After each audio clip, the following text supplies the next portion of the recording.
मेरा नाम है हरिया, मैं काम करता हूँ बहुत बढ़िया, खाता हूँ खाना और रोज गाता हूँ गाना।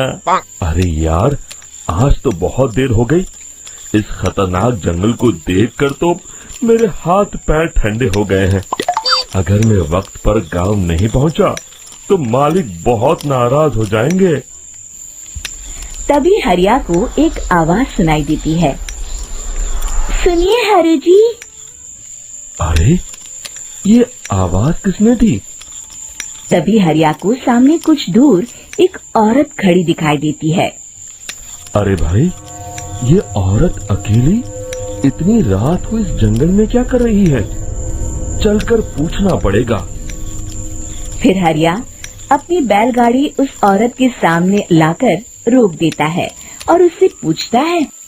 अरे सुनिए, आप इतनी रात को इस खतरनाक जंगल में अकेली क्या कर रही हैं? तभी वो औरत मीठी आवाज में कहती है। अरे हरु जी, आप आ गए। मैं कब से आपका इंतजार कर रही थी। वैसे तो यहाँ से काफी लोग गुजर चुके हैं, लेकिन मैं खास आपका इंतजार कर रही थी। अच्छा, तुम सच कह रही हो? मुझे तो यकीन नहीं हो रहा है। वो क्या है ना, आज तक किसी ने मुझसे इतने प्यार से बात नहीं की। हाँ हाँ हरु जी, मैं सच कह रही हूँ। अब देर मत करिए और जल्दी से मुझे मेरे घर तक छोड़ दीजिए। हाँ हाँ, कौन सी बड़ी बात है, अभी छोड़ देता हूँ। आप मेरे पीछे बैलगाड़ी में बैठ जाइए और मुझे रास्ता बताते चलिए। फिर वो औरत हरिया की बैलगाड़ी में बैठ जाती है और हरिया बैलगाड़ी हाँकता हुआ आगे चल पड़ता है। फिर उस औरत के बताए हुए रास्ते पर चलते चलते हरिया बैलगाड़ी लेकर एक काली गुफा के आगे आकर रुक जाता है। हरिया उस औरत से पूछता है। हाँ देवी जी, आपका घर कहाँ है?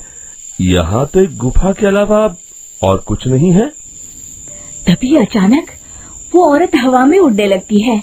देखते ही देखते उसका सुंदर रूप एक डरावनी चुड़ैल में बदल जाता है और वो जोर जोर से हंसती है। अरे तू तो एक नंबर का बेवकूफ निकला। तू तो बड़ी आसानी से मेरी बातों में आ गया। अरे मर गया रे, ये तो एक चुड़ैल है। हे भगवान बचा ले, ये तो बड़ी डरावनी दिखाई दे रही है। और फिर अगले ही पल हरिया की बैलगाड़ी में रखा सारा सामान हवा में उड़ता हुआ उस काली गुफा के अंदर चला जाता है और वो चुड़ैल भी उस गुफा के अंदर जाकर कहीं गायब हो जाती है।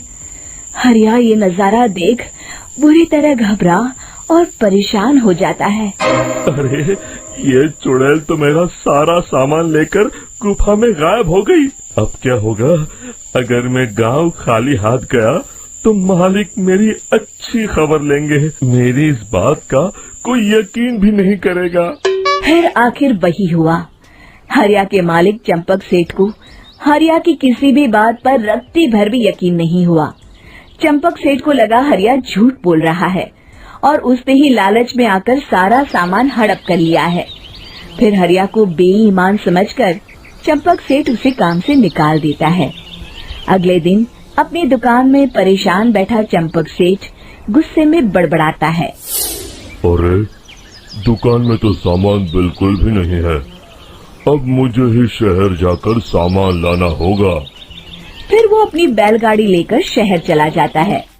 शहर से सामान लेकर जब चंपक सेठ वापस गांव लौट रहा होता है, तभी उसे एक आवाज सुनाई देती है। चंपक जी, ओ चंपक जी। अरे, ये तो कोई मेरा नाम लेकर मुझे पुकार रहा है। फिर उस रास्ते में वही औरत खड़ी दिखाई देती है।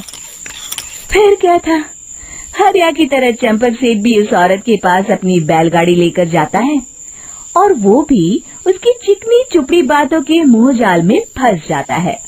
फिर चुड़ैल उसे भी अपनी गुफा तक ले जाती है और उसका सारा सामान लेकर गुफा में गायब हो जाती है। बेचारा चंपक सेठ लाचार होकर खाली हाथ गांव लौट आता है। फिर ये उस जंगल में रोज की बात हो जाती है।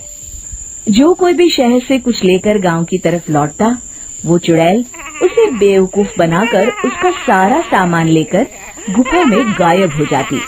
एक दिन हरिया एक लकड़हारे को उसी जंगल की तरफ जाते हुए देखता है। फिर हरिया उसे रोकते हुए कहता है, अरे भाई, क्यों अपनी मौत को दावत दे रहे हो? मेरी बात मानो, आगे जंगल में मत जाओ, वहाँ एक बड़ी भयानक चुड़ैल रहती है। लकड़हारा हरिया की बातों को नजरअंदाज करते हुए कहता है, अरे भाई, मुझे पहले ही बहुत देर हो चुकी है, मुझे जाने दो भाई। शाम तक लकड़ियाँ काट कर शहर के बाजार में बेचना है।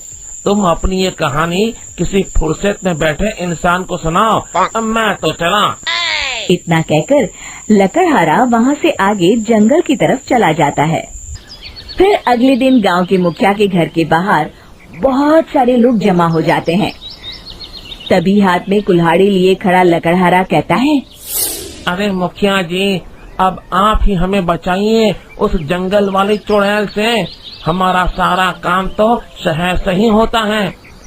अरे मुखिया जी, उस चुड़ैल की वजह से तो मैं पूरी तरह बर्बाद हो गया हूँ।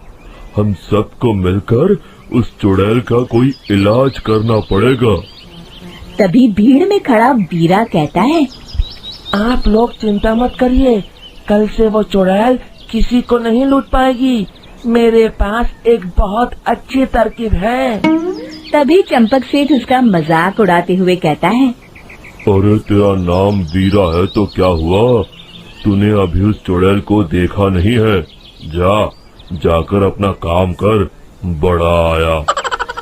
तब मुखिया जी कहते हैं, नहीं नहीं चंपक सेठ, मुझे लगता है हमें इस लड़के को एक मौका देना चाहिए। फिर सभी गांव वाले मुखिया जी की बातों से सहमत हो जाते हैं और वीरा शाम को एक बैलगाड़ी में कुछ सामान लादकर उस जंगल की ओर चल देता है। वीरा, ओ वीरा, कहाँ जा रहा है? तभी वीरा मुड़ के देखता है, वही चुड़ैल एक औरत के रूप में खड़ी है। अरे बहन जी, मैं आपको ही ढूंढ रहा था। देखिए, मैं आपके लिए क्या लाया हूँ।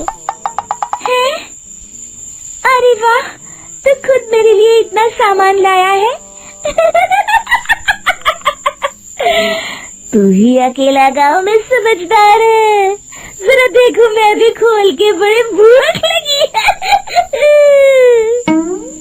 जैसे ही चुड़ैल उस सामान पर से कपड़ा हटाती है, एक भगवान शिव की तेज रोशनी उसके अंदर मूर्ति से निकलती है और चुड़ैल अपने असली रूप में आकर जलने लगती है।